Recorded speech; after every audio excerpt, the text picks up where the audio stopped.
حضرت موسیٰ علیہ السلام ایک دفعہ جنگل کی طرف جانے کا قصد کرتے ہیں۔ راستے میں قبرستان آ جاتا ہے۔ آپ قبرستان کے قریب جا کر کھڑے ہوتے ہیں تو آپ میں منکشف ہوتا ہے کہ ایک قبر کے اندر عذاب ہو رہا تھا اور مردے پر انتہائی سخت عذاب ہو رہا تھا۔ بڑا تعجب کا اظہار کرتے ہیں، ہاتھ اٹھاتے ہیں، دعا کرتے ہیں، وہاں سے چل پڑتے ہیں۔ اپنے معاملات کے لیے جنگل کی طرف جاتے ہیں۔ کچھ ٹائم گزر جاتا ہے، کچھ وقت گزر جاتا ہے۔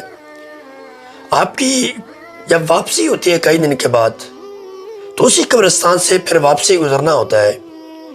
تو آپ جب اس قبرستان سے گزرتے ہیں تو دعا کے لیے وہاں پھر کھڑے ہو جاتے ہیں، لیکن ابھی آپ دیکھتے ہیں کہ اس قبرستان کے اندر جس قبر پر پہلے عذاب ہو رہا تھا اب اس کے اندر سکوت ہے، عذاب نہیں ہو رہا بلکہ رحمت الہی کی تجلیات برس رہی ہیں۔ آپ بڑے حیران ہوتے ہیں کہ یہاں سے میں کچھ دن پہلے گزرا، اس پہ سخت ترین عذاب ہو رہا تھا، اب کیا ہو گیا کہ اس کا عذاب ختم ہو گیا اور اللہ کی رحمتوں کے انوار برس رہے ہیں۔ اسی تجسس میں آپ وہاں سے کوہ طور کی طرف قصد کرتے ہیں اور وہاں پہنچ کر اپنے رب سے مخاطب ہو کر کہتے ہیں، میرے مالک ہر چیز پر تیری رحمت ہے، لیکن یہاں رحمت ہونے کی وجہ میں جاننا چاہتا ہوں کہ اتنا بدترین شخص کی جس پر بہت زیادہ عذاب ہو رہا تھا آخر کیا چیز اس کو بچا کر لے گئی؟ لیکن کوئی عمل تو بندہ کر نہیں سکتا قبر کے اندر جا کر، آخر کس چیز نے اسے بچایا؟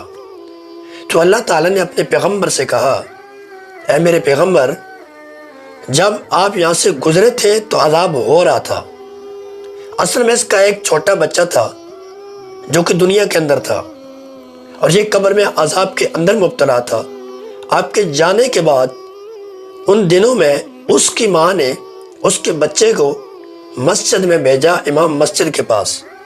اب وہاں جا کر وہ قرآن پڑھنے کے لیے قاعدہ کھولتا ہے، اسے پڑھایا جاتا ہے بسم اللہ الرحمن الرحیم۔ جب اپنی توتلی زبان سے کہتے ہیں شروع اللہ کے نام سے، یہ بڑا رحم اور رحیم ہے، رحم کرنے والا ہے، مہربان ہے، اپنی توتلی زبان سے یہ لفظ بولتا ہے تو مجھے حیا آ جاتی ہے کہ یار جس کا بچہ دنیا کے اندر میری رحمت کا تصور کر رہا ہے، میری رحمت کے گن گا رہا ہے، اس کے باپ کو قبر میں کیسے عذاب دے سکتا ہوں؟ بس اس وجہ سے میں نے اس کا عذاب دور کر دیا۔ صاحب نیک اولاد بہت بڑا اللہ کا عطیہ ہوتا ہے۔ اللہ کی رحمتوں میں سے ایک بہت بڑی رحمت نیک اولاد ہے، اور یہ انسان اپنی زندگی کے اندر کرتا ہے۔ زندگی کے اندر اپنی اولاد کو صحیح راستے پہ ڈالے، مرنے کے بعد بھی فائدہ ہوگا۔ یہ 50 60 70 سالہ جب گزر جائے گی نا، تب اس وقت وہ اولادیں جو دنیا کما رہی ہوں گی ان کا کوئی فائدہ نہیں ہوگا، لیکن جن کو دین کے راستے پہ چلایا ہوگا، دین سکھایا سمجھایا پڑھایا ہوگا اور وہ دین کے اندر رہ کر دین کی خدمت کر رہے ہوں گے، ان کا اجر قبر کے اندر ملتا رہے گا۔ اگر کسی وجہ سے اعمال کی کوتاہی کی وجہ سے عذاب ہوتا ہوگا تو اللہ تعالیٰ ان کی برکت سے وہ عذاب بھی دور فرما دے گا۔